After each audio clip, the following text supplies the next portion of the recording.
World regional geography में हम एक कदम और आगे बढ़ते हैं। देखिए, हमने यूरोपियन कॉन्टिनेंट से शुरुआत की है रीजनल ज्योग्राफी को समझने के लिए।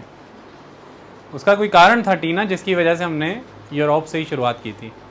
अब तक का जो यूरोप का डेवलपमेंट पैटर्न रहा है, चाहे वो रोमन एम्पायर का समय हो तब से लेकर के, चाहे वो आज मल्टीनेशनल यूरोपियन यूनियन की बात हो, तब से लेकर के अब तक का जो यूरोप का डेवलपमेंट पैटर्न रहा है, इस डेवलपमेंट पैटर्न को हम एक मॉडल के रूप में पढ़ते हैं रीजनल ज्योग्राफी के अंडर, क्योंकि उस डेवलपमेंट पैटर्न के फलस्वरूप, उसके नतीजे के रूप में जो भी रेवोल्यूशन हुआ, चाहे वो इंडस्ट्रियल रेवोल्यूशन था, जो भी आज शेयरिंग ऑफ रिसोर्सेज है, चाहे वो यूरोपियन यूनियन के फॉर्म में, चाहे उनके बीच में फ्री मूवमेंट ऑफ गुड्स है, सर्विसेज हैं, पीपल हैं, इंफॉर्मेशन है, कम्युनिकेशन है, जैसा यूरोपियन यूनियन के बीच में एक कॉमन करेंसी अपनाई गई, तकरीबन यही चीज़ें ग्लोबलाइजेशन की फॉर्म में भी देखने को मिल रही हैं।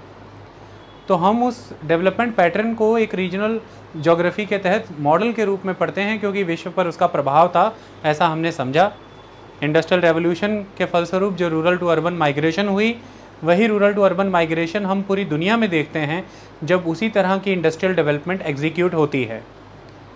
तो ये वाजिब बनता था कि हम इस सब्जेक्ट की शुरुआत यूरोप से ही करें रीजनल ज्योग्राफी के रूप में। दूसरी चीज़ ये कि हमने कोई बहुत बड़ा हिस्सा इस बात को नहीं दिया था कि हम आपको ये समझाएं कि एग्जैक्टली रीजनल ज्योग्राफी है क्या। हमने प्रैक्टिकली एग्जांपल्स के साथ समझाया, चाहे वो वर्ल्ड लेवल पर सभी फेडरल बैंक्स या फिर आप सेंट्रल बैंक्स की बात कर लें या रिजर्व बैंक्स की बात कर लें, उनके द्वारा महंगाई से निपटने की नीतियाँ, जिसमें एक कॉमननेस नज़र आती है। महंगाई के कारण हो सकता है उस देश से संबंधित नहीं थे, लेकिन वर्ल्ड डेवलपमेंट से जुड़े हुए थे। जैसे कि रशिया यूक्रेन की केस स्टडी ली हमने, उनके बीच में चल रहा युद्ध, इन्फ्लेशन होना और उसको टैकल करने का तरीका, जिसके तहत इंटरेस्ट रेट बढ़ाना, गुड्स एंड सप्लाई की कमी आना, यानी कि रशिया के ऊपर सैंक्शंस लगाए जाना, और उसके तहत नेचुरल रिसोर्सेज, खास तौर पर नेचुरल गैस और एनर्जी रिसोर्सेज पर बैन लगना, और इनकी वजह से देश भर में सप्लाई क्रंच होने से महंगाई आना। इसके फलस्वरूप भारत ने कुछ नीतियां अपनाई, जिसके तहत वीट एक्सपोर्ट बैन की स्टोरी हमने आपको समझाई। हर तरह से हमने आपको ये जस्टिफाई करने की कोशिश की कि क्यों ज़रूरी है रीजनल ज्योग्राफी को समझना। अगर आप आज के लेवल, आज के समय पर world economic, political, social, cultural developments को समझना चाहते हैं, तो उसके बेस में रीजनल ज्योग्राफी है वर्ल्ड की, जिसे आपको डिटेल में पढ़ना है। हमने यूरोप को एक मॉडल के रूप में उठा लिया और हम सारे कॉन्टिनेंट ऐसे ही कवर करेंगे।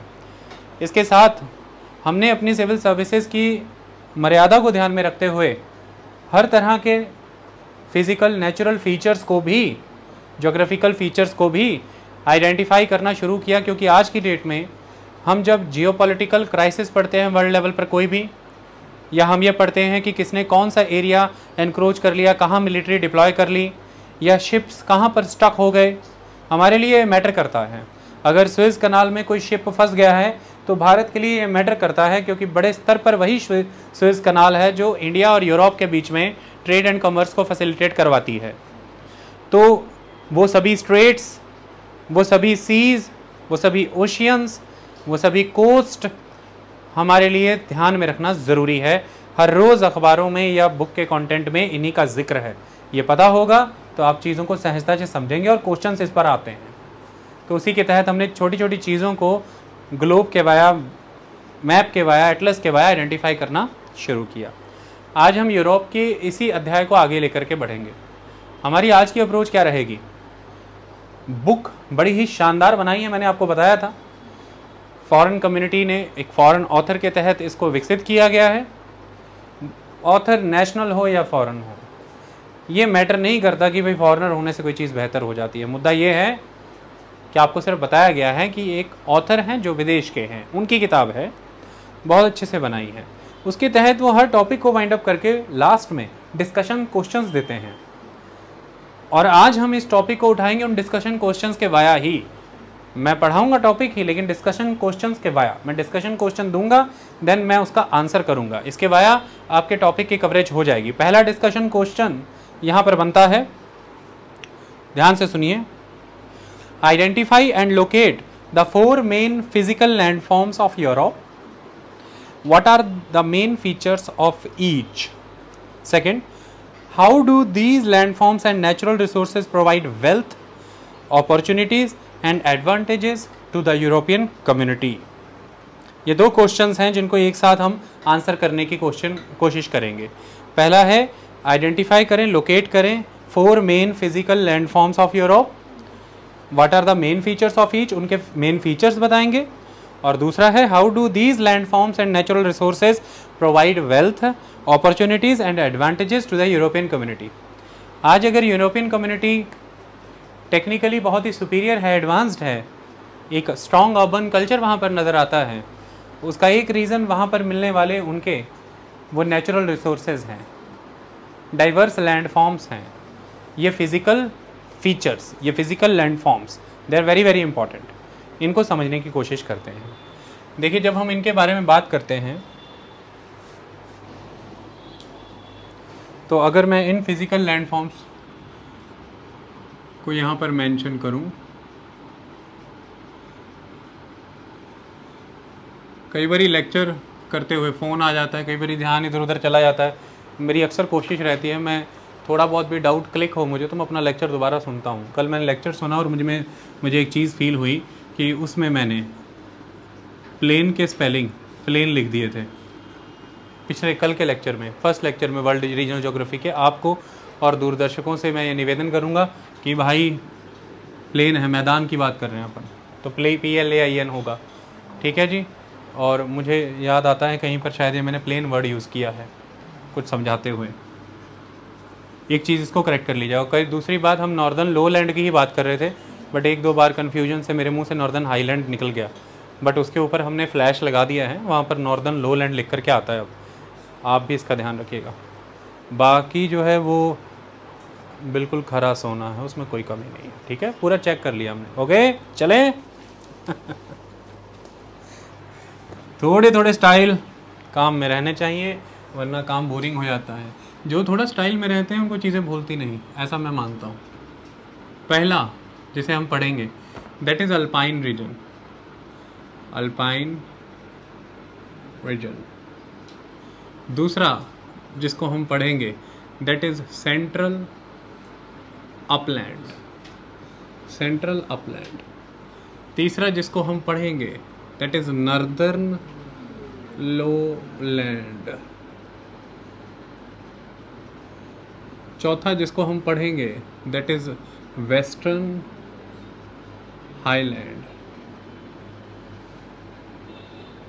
Western highland. Alpine region, central upland, northern lowland, western highland, ये 4 फिजिकल लैंडफॉर्म्स हैं जो क्वेश्चन में पूछे गए हैं। अब हम इनके विषय में आपको सारा अच्छे से समझाएंगे, हम इनको कवर करेंगे। पहले आप ध्यान से कुछ समझने की कोशिश करिए, इनके इलाकों को देखिए, फिर चीज़ें ज़्यादा बेहतर समझ आएंगी। 4 फिजिकल फीचर्स देखिए।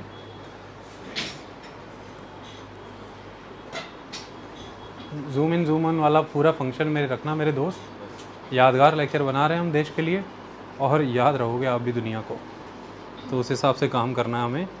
ये देखिए आपके सामने लिखा हुआ है, ऊपर देखिए, हाँ जी बैठ जाइए, वहाँ बैठ जाइए।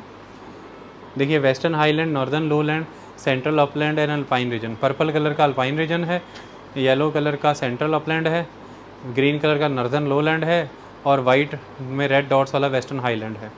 तो आप ध्यान से देखिए ज़रा, ऑलमोस्ट जो फिनलैंड है वो सारा, सिर्फ थोड़ा सा साउदर्न एरिया छोड़ करके, सारा फिनलैंड सिर्फ थोड़ा सा साउदर्न एरिया अगर अपन छोड़ दें, ये सारा का सारा फिनलैंड आप ध्यान से देखिए, सिर्फ नीचे से थोड़ा सा इलाका छोड़ेंगे हम, बाकी सारा वेस्टर्न हाईलैंड है।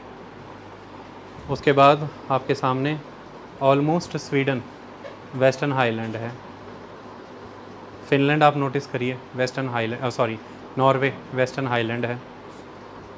बहुत बड़ा इलाका जो ब्रिटिश यूनाइटेड किंगडम की हम बात करते हैं, उसका थोड़ा सा हिस्सा अगर हम साउथ ईस्ट का छोड़ दें तो बाकी सारा का सारा वेस्टर्न हाईलैंड है। ये वेस्टर्न हाईलैंड है, यानी कि स्कॉटलैंड जो है ऑलमोस्ट वेस्टर्न हाईलैंड ही है। उसके बाद आप फ्रांस की बात करें, उसका वेस्ट में ये ब्रिटनी इलाका वेस्टर्न हाईलैंड है, और स्पेन का नॉर्दर्न माउंटेन एरिया छोड़ दें, साउदर्न माउंटेन एरिया अगर छोड़ दें, तो सारा का सारा ऑलमोस्ट वेस्टर्न हाईलैंड एरिया है, यानी कि आइबेरियन पेनिनसुला। इसको मैं पेनिनसुला ही कहूँगा। देखिए आप यहाँ से नोटिस करिए, 1 2 3, ये अगर हम यहाँ पे इसको ऊपर के हिस्से को कनेक्ट मानते हैं तो बाकी सारा ये पानी से घिरा हुआ है। तो that's why this region is Iberian peninsula region. Okay, तो ये क्वेश्चन हो गया आइबेरियन पेनिनसुला कहाँ है। ये स्पेन का मेजर एरिया है। तो this is the western highland area. हम समझेंगे कि ये वेस्टर्न हाईलैंड क्या है। हमने ये समझ लिया कि वेस्टर्न हाईलैंड एरिया मेनली दिख रहा है वहाँ से रंजीत, तो वहाँ आ जाओ, शिफ्ट थोड़ा शिफ्ट हो जाओ बेटा, जल्दी जल्दी किया करो यार, तुम ही लोगों के लिए पढ़ा रहे हैं और कितना तुम लोग मैनेजमेंट में टाइम लगाते हो। हम तो उछल के बैठ जाते थे किसी गोद में, हमें कोई कह देता इशारे में। पहली बार मैंने जब 11वीं क्लास में कुछ बड़ा किया था वो यही किया था, बैठ के ज़िंदगी बना ली। 16 साल तक चला वो सब कुछ। चलो आगे समझो। Western highland clear? अब ठीक है बेटा, थोड़ा पंखा थोड़ा चलाओ बेटा, एसी फैन चढ़ाओ ऊपर। बच्चों के दूरदर्शन वालों करियर स्टेक पे लगा है, बीच में बातें करने लग जाते हैं। ये देखिए, ये सारा ग्रीन वाला फ्रांस के निचले हिस्से शुरू हो रहा है, पूरा ग्रीन ग्रीन जो है सारा जर्मनी से पोलैंड से होते हुए ये सारा ऊपर लाटविया, एस्टोनिया, लथविया, सारा बेलारूस, रोमानिया, बुल्गारिया, सारा होते हुए नीचे तक आ रहा है भाई। ओके, ये सारा नीचे तक, यूक्रेन भी कवर है इसमें। ये सारा का सारा नॉर्दर्न लोलैंड है। तो सबसे बड़ा इलाका नॉर्दर्न लोलैंड का ही नज़र आ रहा है। इसके अलावा ये देखिए येलो कलर का मेजॉरली जर्मनी का एरिया कवर किया हुआ, मेजॉरली जर्मनी का एरिया कवर किया हुआ कौन है? Central upland. और उसके अलावा मेडिटेरेनियन सी को बॉर्डर करता हुआ, मेडिटेरेनियन सी को सारा बॉर्डर करता हुआ कौन सा इलाका है? Alpine region. अल्पाइन रीजन ने किसको बॉर्डर किया हुआ है? मेडिटेरेनियन सी को। तो देखिए स्पेन में भी है, फ्रांस में भी है, स्विट्ज़रलैंड भी इसी में आ जाएगा। ये सारा इलाका देखिए, सारा यूगोस्लाविया का इलाका, इटली का इलाका, ये सारा अल्पाइन रीजन ने कवर किया है। रोमानिया, स्लोवाकिया, स्लोवेनिया, ये सब कवर किया हुआ है। ओके, तो हमने ये समझा कि अगर हम अगर अच्छे बच्चे की तरह नीचे से अफ्रीका से मेडिटेरेनियन सी में अगर कूद जाएं और कहीं किसी तरह पार कर जाएं, किस्मत अच्छी हो तो पहले मिलेगा अपन को यूरोप में अल्पाइन रीजन। अल्पाइन रीजन अगर पार कर गए तो फिर मिलेगा सेंट्रल अपलैंड। बेटा ज़िंदगी बड़ी कठिन है, इतना मुश्किल नहीं। फिर अगर कहीं मिल जाए तो फिर मिलेंगे मैदान, नॉर्दर्न लोलैंड, और वो कर करा के अभी ऊपर चढ़े ही होंगे तो पहुंच जाएंगे वेस्टर्न हाईलैंड पे।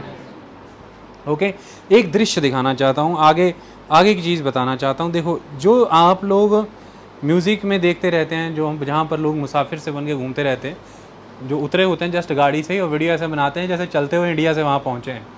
बैकग्राउंड ऐसे चलता है कि मैं मुसाफिर हूँ, मुझे दुनिया से कुछ नहीं चाहिए, वो उसी चक्कर में हम भी वहाँ पहुँच जाते हैं। बट ऐसा होता नहीं है, it's a difficult life. Okay, यहाँ से चल के बस थोड़ी कोई यात्रा ही कर लो, समझ में आ जाएगा कितना मुश्किल है वो। तो उन ब्यूटीफुल लोकेशंस की अगर हम बात करें तो उनमें ये लोकेशन इज़ वेरी इंपॉर्टेंट, जो आप अक्सर फैसिनेट होते हैं देख करके। मूवीज़ में भी आपने देखी होगी।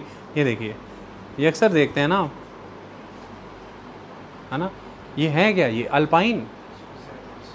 अल्पाइन है भाई, अल्पस माउंटेन, स्विट्ज़रलैंड। इसी को देख करके आप खुश होते हैं, जरा सा झूम लूँ मैं, अरे नारे नारे ना, गाने दिलवाले दुनिया ले जाएंगे। लोकेशनें वैसे उनको जाना एक इम्पॉर्टेंट जगह पे था, उसका नाम था ज़्यूरिख। लेकिन वो शाहरुख खान कहता है ज़्यूरिख में क्या रखा है सेनोरिटा, ये कोई ज़्यूरिख से कम है ये जो सड़कें हैं। वो इन्हीं की बातें हो रही हैं, ये इलाके। ओके, इसके अलावा आप कहेंगे यहीं पे खूबसूरती खत्म हो गई, नहीं। देखो कितना ड्रास्टिक डिफरेंस है। जोग्राफर अगर लिखे तो कैसे ना लिखे। ये देखिए लो लैंड और बगल में वेस्टर्न हाईलैंड। हाईलैंडों से कोई उतरे तो सही, सीधा मैदान, लो लैंड। ऐसे ज़िंदगी है, भेड़ बकरियाँ इन वेस्टर्न हाईलैंडों से उतरती हैं और लो लैंड में जा कर के लोगों की फसलें खा लेती हैं। हाईलैंड पे रहने वालों की ज़िंदगी बिल्कुल अलग और लो लैंड पे रहने वालों की अलग। और कई बारी ध्यान से देखो तो विस्की के ऊपर भी लिखा होगा हाईलैंडर, पता लगेगा कैसे, क्यों लिखा होता है। ओके, अच्छी स्कॉच ये हाईलैंड के इलाकों में तैयार की जाती हैं, क्योंकि हमने अभी पढ़ा था स्कॉटलैंड मेजॉरली कहाँ कवर हो जाता है? हाईलैंड में, वेस्टर्न हाईलैंड में। ओके, तो हाईलैंडर, लोलैंडर, ये वर्ड दे आर इम्पॉर्टेंट। चलिए अब हम समझने की कोशिश करते हैं, ध्यान समझेंगे हम लोग। सबसे पहली कहानी आती है भाई अल्पाइन रीजन की। पहले आपके दिल में एक सवाल आएगा कि इसका नाम अल्पाइन क्यों, किसने रख दिया। ओके,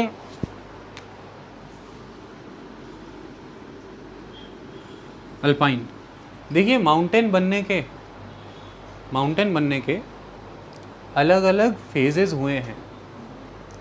जैसे आपका एक इतिहास है, जब से आपका जन्म हुआ है, किसी का सन 2000 में, किसी का सन 1990 में, तब से लेकर के अब तक का आपका एक इतिहास है ना। तो उस इतिहास को ऐसे ही लिखोगे ना आप, आपका एक दौर होगा, उस दौर का नाम आप क्या रखेंगे, बचपन। कौन सा दौर है, बचपन का दौर।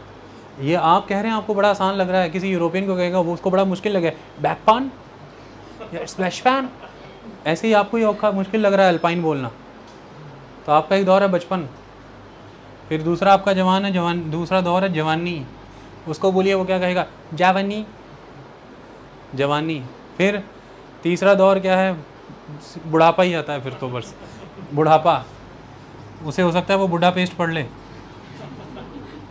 ओके, आपका ये इतिहास के दौर हैं, बचपन, जवानी, बुढ़ापा, बीच में किशोर अवस्था भी आती है। इसी तरह से भाई पृथ्वी का भी एक अपना लंबा चौड़ा दौर है और उसके तहत अलग अलग नाम है उसके। वो तो आज हम आपको नहीं पढ़ाने वाले, वो तो पहले पढ़ा दिया ज़िंदगी में कभी। पहाड़ बनने के अलग अलग दौर हुए हैं। इसमें से एक वो फेज़ जिस समय में कुछ खास माउंटेन बने, उस दौर को हम कहते हैं अल्पाइन ओरोजेनी।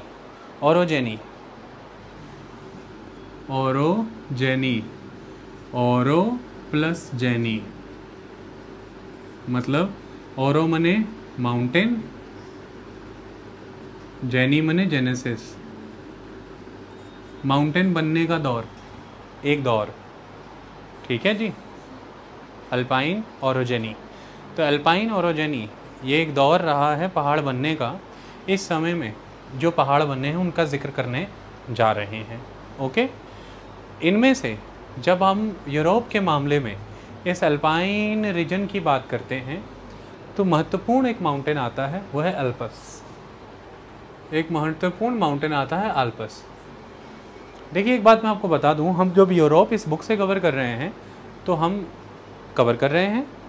इसके बाद जब जब चैप्टर बुक का ख़त्म हो जाया करेगा, कुछ खास दस्तावेज आपके लिए निकाले गए हैं, प्रिंट आउट, दो पेज, जैसे 2.5 पेज। उसके बाद डिटेल में इन फीचर्स को कर लेंगे एक बार, माउंटेन रेंजेस कर लेंगे, रिवर कर लेंगे, प्लेचेस कर लेंगे, ताकि आपका कोई MCQ कभी छूटे ना। और दूसरी बात, मेरे कुछ तरीके हैं शब्दों को पुकारने के। जैसे मैंने अल्पस बोला, आप इसे एल्प्स बोल सकते हैं भाई, मुझसे लड़ना मत, ठीक है। अल्प्स बोल लेना, मेरा तरीका है अल्पस।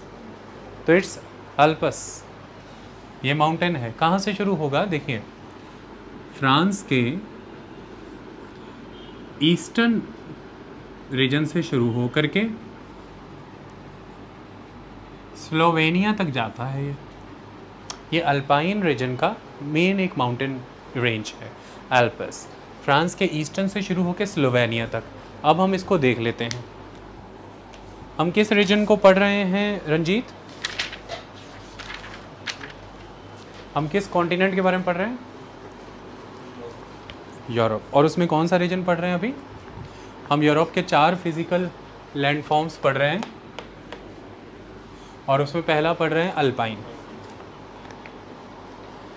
अल्पाइन मैंने अभी क्या बताया, फ्रांस के ईस्टर्न से शुरू होकर के ये आगे तक जाएगा और यहाँ पर आपको स्लोवेनिया ढूंढना है। कहाँ मिलेगा आपको स्लोवेनिया, देखिए फ्रांस, स्विट्ज़रलैंड, ऑस्ट्रिया, स्लोवेनिया। ठीक है, यहाँ पर ध्यान से देखिए, देयर इज़ अ स्लोवेनिया। इसको जूम कर लीजिएगा अपने घर में जा कर के, इट्स स्लोवेनिया। तो फ्रांस, स्विट्ज़रलैंड, ऑस्ट्रिया, स्लोवेनिया, ये इस तरह से इस क्षेत्र में अल्पस फैला हुआ है। ये अल्पाइन रीजन का मेन एक माउंटेन रेंज है। लेकिन टोटल अल्पाइन रीजन कहाँ से कहाँ तक है, टोटल अल्पाइन रीजन कहाँ से कहाँ तक है, ये हमें समझना है। चलिए वो मैं आपको समझाता हूँ। देखिए टोटल अल्पाइन रीजन इस बुक के मुताबिक ये है, स्पेन है ना, ये स्पेन के ये साउथ में ना, यहाँ पर स्पेनिश भाषा में जो माउंटेन्स हैं उन्हें सेरा पुकारा जाता है, सेरा। ठीक है जी। तो आप यूनाइटेड स्टेट्स ऑफ अमेरिका के वेस्टर्न एरिया में भी कुछ माउंटेन रेंजेस सुनेंगे, सेरा नवादा। इसी तरह से ये माउंटेन रेंजेस ओरिजिनल स्पेन में भी हैं और नाम क्या है, सेरा नवादा। तो सेरा नवादा इज़ द नेम। तो इनको वैसे सेराज भी कह देते हैं, ओके, सेराज। मैं लिख के बताऊंगा अभी। यहाँ पर स्पेन के दक्षिणी हिस्से में है ये सेराज माउंटेन। कितनी खूबसूरत चीज़। यूरोप में अल्पाइन रीजन का आरंभ स्पेन के दक्षिणी हिस्से के सेराज माउंटेन से है, that is Sierra Nevada mountain. तो हम लिख सकते हैं सेराज या सेरा नेवादा। ये यूरोप के हैं, मैंने बताया यूएसए में अलग हैं नाम, वो भी स्पेनिश लैंग्वेज से है, ये यूरोप में है। जब हम इन सेरा नेवादा माउंटेन से ऊपर चलते हैं ऊपर, तो ये फ्रांस है, ये स्पेन है और इनके बीच में एक नेचुरल बॉर्डर बनता है, वो पायरेनीज माउंटेन बनाते हैं, Pyrenees mountain, okay, Pyrenees, Pyrenees.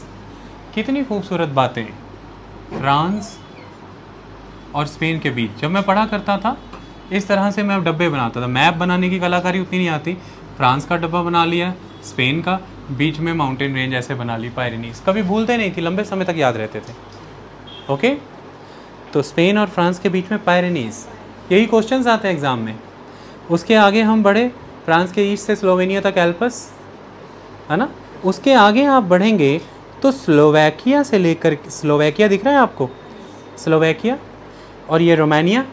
तो इस तरह से कुछ इस शेप में स्लोवाकिया से रोमानिया को कवर से करते हुए कार्पेथियंस, कार्पेथियंस कवर करते हुए, स्लोवाकिया से शुरू होकर रोमानिया को एनकैप्सुलेट करते हुए कार्पेथियन माउंटेन्स। क्या नाम है, कार्पेथियंस। ये भी अल्पाइन रीजन का ही खेल है। इसके बाद ये इटली, इटली के बिल्कुल बीचों बीच जहाँ पर अपने लड़के सारे जाते हैं, ऑलिव्स तोड़ते हैं जिन चोटियों पर, ए पेनिने माउंटेन्स, ए पेनिनेस माउंटेन, ए पेनिनेस माउंटेन, ए पेनिनेस माउंटेन, इटली के बिल्कुल बीचों बीच, नॉर्थ से साउथ की ओर, ए पेनिने माउंटेन्स, ओके। उसके बाद इटली के ईस्ट में देखिए एड्रियाटिक सी, और इसके इधर ये कई सारी कंट्रीज़ बॉर्डर कर रही हैं। देखिए ध्यान से देखिए, क्रोशिया, बोस्निया, हर्जेगोविना, ये सारी, ये यूगोस्लाविया था कभी, सर्बिया भी है यहाँ पर। तो यहाँ पर है एक माउंटेन्स, डायनेरिक, डायनेरिक माउंटेन। कौन से, डायनेरिक, यूगोस्लाविया के डायनेरिक, स्लोवाकिया, रोमानिया कवर करते हुए कार्पेथियंस, इटली के एपेनिनेस, फ्रांस और स्पेन के बीच के पायरेनीज, स्पेन के दक्षिणी हिस्से में मेडिटेरेनियन सी के उत्तरी हिस्से के अंदर सेरा नेवादा, और सेंटर में बिल्कुल Alps. That is the alpine region of Europe. हमने रीजन आइडेंटिफाई कर दिया, लोकेट करके दे दिया आपको, ओके। एक बार दिखा भी देते हैं आपको, देखिए बड़ा कर करके दिखाते हैं। ये देखिए स्पेन के दक्षिण में सेराज, देखिए फ्रांस और स्पेन के बीच पायरेनीज, देखिए स्लोवेनिया से लेकर के, सॉरी, ईस्टर्न फ्रांस से लेकर के स्लोवेनिया तक अल्पस, देखिए इटली में एपेनिनेस, देखिए यूगोस्लाविया में डायनेरिक, देखिए स्लोवाकिया और Carpathian, sorry Romania, that is Carpathian. इतनी डिस्कस किए थे हमने, क्लियर। अजीबोगरीब से नाम। सोचिए एक व्यक्ति ये सोचता हो ज़िंदगी में कि कल को जब मैं 100 लोगों के सामने ज़िले में खड़ा रहूँगा, 1 करोड़ लोगों के सामने, देश भर के सामने खड़ा रहूँगा, लिटरली मुझसे ये सवाल पूछा जाएगा कि कार्पेथियन माउंटेन्स कहाँ हैं, फिर ये पढ़ाया क्यों जा रहा है कि नहीं। चलिए थोड़ी देर के लिए सोचिए कि हमसे ये पूछा नहीं जाएगा कि कार्पेथियन माउंटेन्स कहाँ हैं। सवाल ये है आप कहाँ रहते हैं, तो हमारा आंसर होगा, मेरा आंसर होगा कि मैं रहता हूँ फलाना फलाना नगर में। गुड। तो फिर मुझसे ये पूछा जाएगा कि समस्या क्या है, तो समस्या ये है कि बड़ी तेज़ी से यहाँ पर पानी की कमी है। मुझसे पूछा जाएगा ऐसा क्यों, तो मैं बताऊँगा कि मैं पंजाब का रहने वाला हूँ, इसलिए ज़मीनी पानी की कमी है। सामने वाले कहेगा ऐसे क्यों, तो फिर मैं उनको बताऊँगा कि ये इलाका 58 सेंटीमीटर रेनफॉल का इलाका है। It is somewhere semi arid area, it is not the wet climatic area. तो वो कहेगा फिर उसका मतलब, तो वर्षा कम होती है, इसका मतलब अंडरग्राउंड वाटर कम रिचार्ज होता है। हालांकि हमारे यहाँ पर देखा जाए तो मैं दूसरी बात उसको ये भी बताऊँगा कि मैं वैसे गंगा के मैदानों में रहता हूँ। वो कहेगा कैसे, तो मैं बताऊँगा कि मैं इंदस गंगा ब्रह्मपुत्रा प्लेन में रहता हूँ, पंजाब उसी का हिस्सा है और इंदस और उसकी ट्रिब्यूटरियाँ हमारे इलाके को सिंचाई देती हैं। तो इसकी वजह से नदियों के द्वारा बहा करके लाई गई मिट्टी बिछी हुई यहाँ पे, जिसका नाम है जलोढ़ मिट्टी या हिंदी में, इंग्लिश में अलुवियल सॉइल।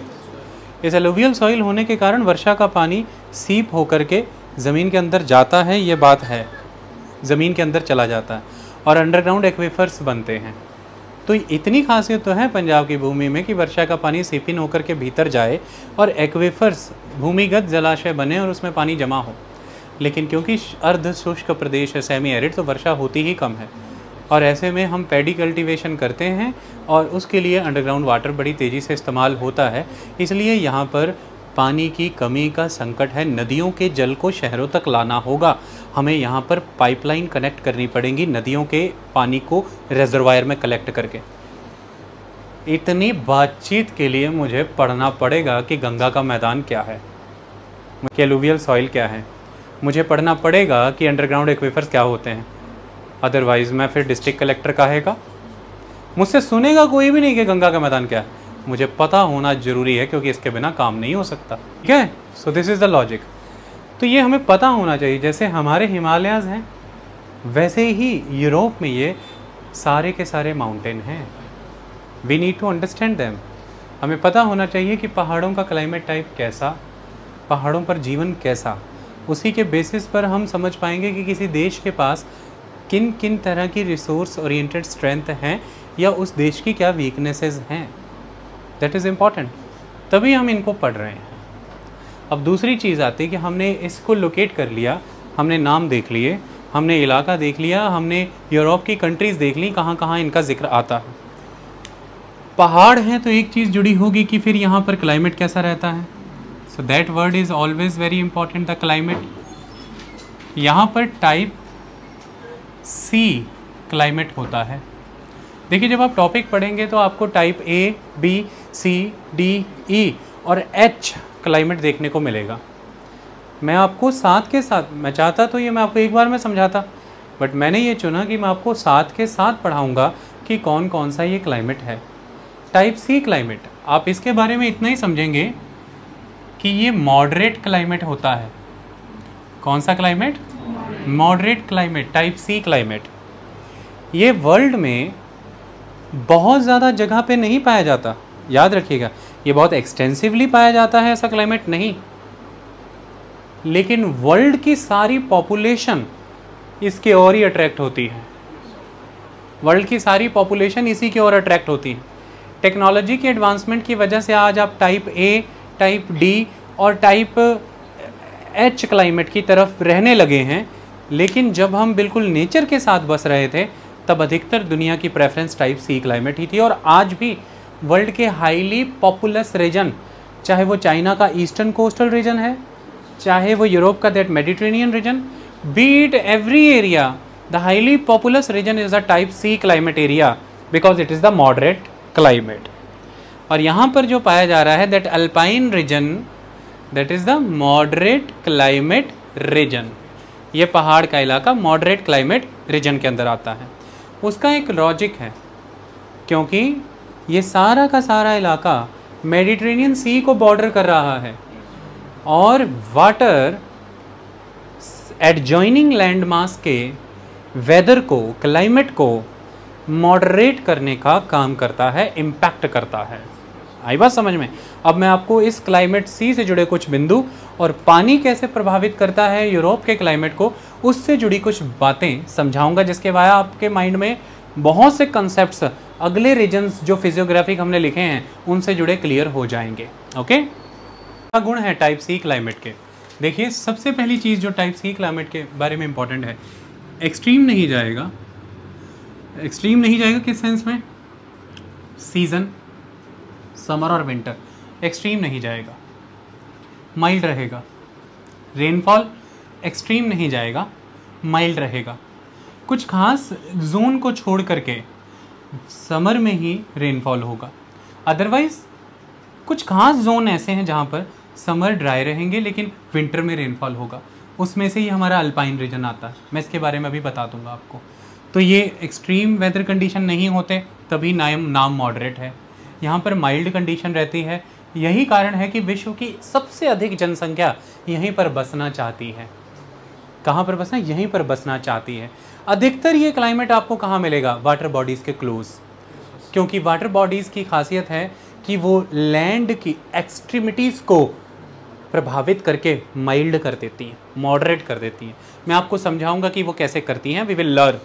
ये टाइप सी क्लाइमेट। ओके, इतना ही समझ लेना। हमने चीज़ों को आगे समझाने की कोशिश करते हैं। देखिए,